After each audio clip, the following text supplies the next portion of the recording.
Hey guys, welcome back to the channel.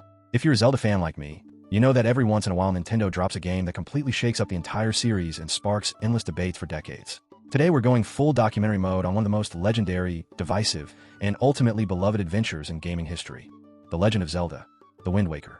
We're talking the complete story from the very first sparks of development all the way through every single version that's ever existed, the massive backlash it faced, its incredible legacy, the direct sequels it spawned, where it stands today on modern hardware, and what the future might hold. This is the no-stone-unturned deep dive you've been waiting for, so buckle up because we're sailing across the great sea of Zelda history right now. Let's rewind to the year 2000. The Legend of Zelda, Majora's Mask had just wrapped up on the Nintendo 64, and the team at Nintendo EAD was already looking ahead to the next big console, the GameCube. Shigeru Miyamoto and Takashi Tezuka were producing, and Eiji Aonuma, fresh off directing Majora's Mask, stepped in as director for the next Zelda.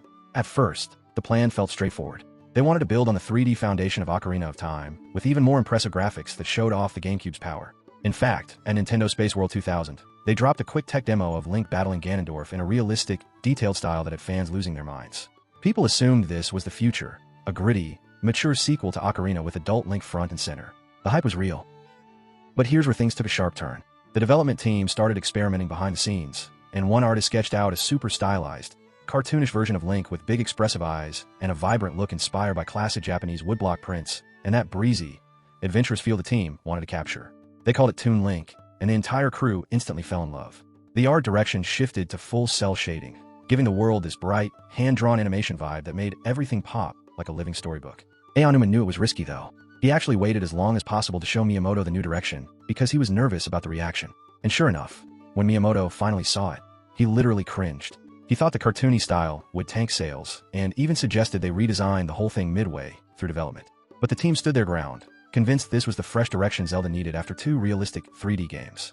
They pushed forward, and the project officially became The Wind Waker, named after the idea that wind itself would control the seas in your adventure. Fast forward to Space World 2001. Nintendo reveals the first footage of this cel-shaded Zelda, and the internet absolutely explodes, but not in a good way.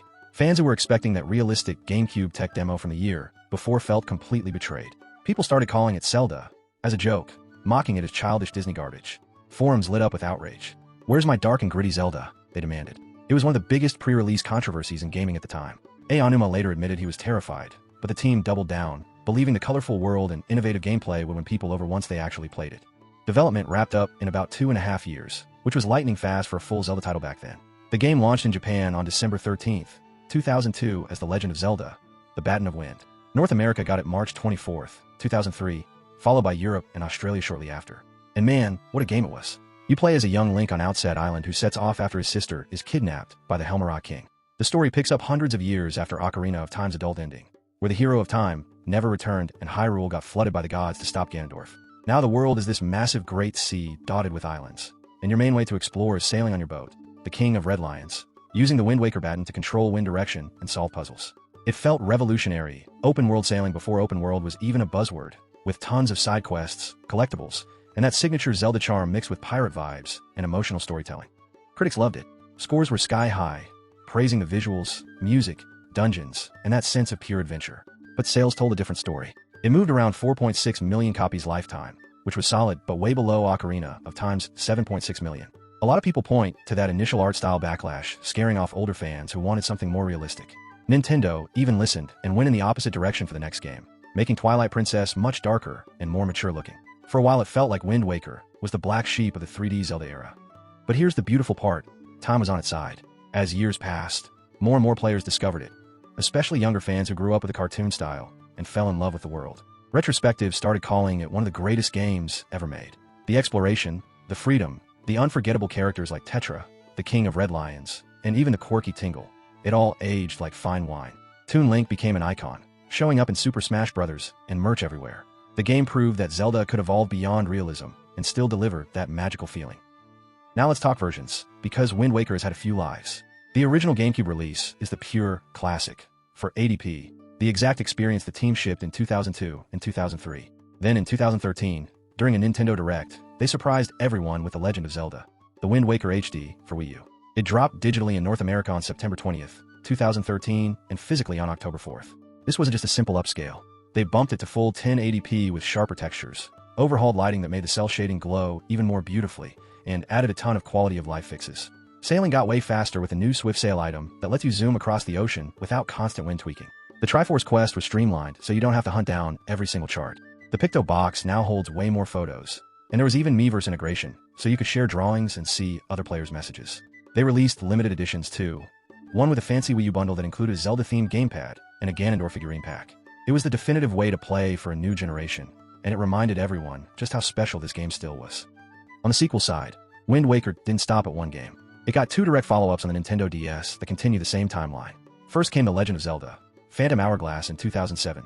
Basically the immediate next chapter with the same Link and Tetra now as pirates searching for a new land. It used the DS touchscreen for sailing and combat in a really clever way, almost like a spiritual successor built for handheld. Then in 2009 we got Spirit Tracks, which jumps about 100 years later into a brand new Hyrule founded after the events of Phantom Hourglass. You play as a different Link training to be an engineer, teaming up with a ghostly Zelda to stop a new evil. Both games kept that Toon Link style and sailing/puzzle DNA while evolving the formula for the dual-screen DS. Together, they formed this mini-trilogy in the adult timeline, where the hero of time succeeded and the world moved on without him. Fast forward to today, in 2026. Wind Waker is more alive than ever. Back on June 5th, 2025, when a Nintendo Switch 2 launched, Nintendo added the original GameCube version straight into the Nintendo Classics library as part of the Switch Online Plus expansion pack. It's emulated beautifully and available right there for subscribers, letting a whole new audience sail the Great Sea on modern hardware for the first time officially. But here's the big question everyone's still asking. What about that Wii U HD version? As of right now, Wind Waker HD has not made the jump to Switch or Switch 2 yet. We've got rumors and leaks swirling constantly, especially with Zelda celebrating its 40th anniversary this year. Multiple insiders have teased that both Wind Waker HD and Twilight Princess HD could finally arrive on Switch 2 sometime in 2026, possibly as a double pack or enhanced ports with even better visuals. Nintendo themselves have said all options are on the table, and that just because the original is on Classics doesn't mean a remaster is off the table. Fans are hoping for 4K upscaling, maybe some modern tweaks, or even a full-on remake down the line. Nothing is confirmed yet, but the hype is building, and it feels like the perfect time for Nintendo to give this masterpiece the modern treatment it deserves, while keeping that timeless cartoon charm intact. So there you have it, the full history of The Legend of Zelda. The Wind Waker from those early GameCube experiments and the massive art style controversy to its redemption arc, the HD upgrade, the DS sequels, and its place on Switch 2 today, with even more potentially on the horizon. It's a game that proves sometimes the boldest risks in gaming pay off in the long run. It changed how we think about exploration in Zelda forever and gave us one of the most vibrant, emotional worlds in the entire series. If you haven't played it yet, whether on the original hardware, the HD remaster, or now on Switch 2, do yourself a favor and set sail. What do you think? Is Wind Waker the best 3D Zelda? Or does it still get slept on? Drop your thoughts in the comments. Smash that like button if this deep dive helped, and subscribe for more Zelda history breakdowns. Until next time, may the wind always be at your back. See you in the next one.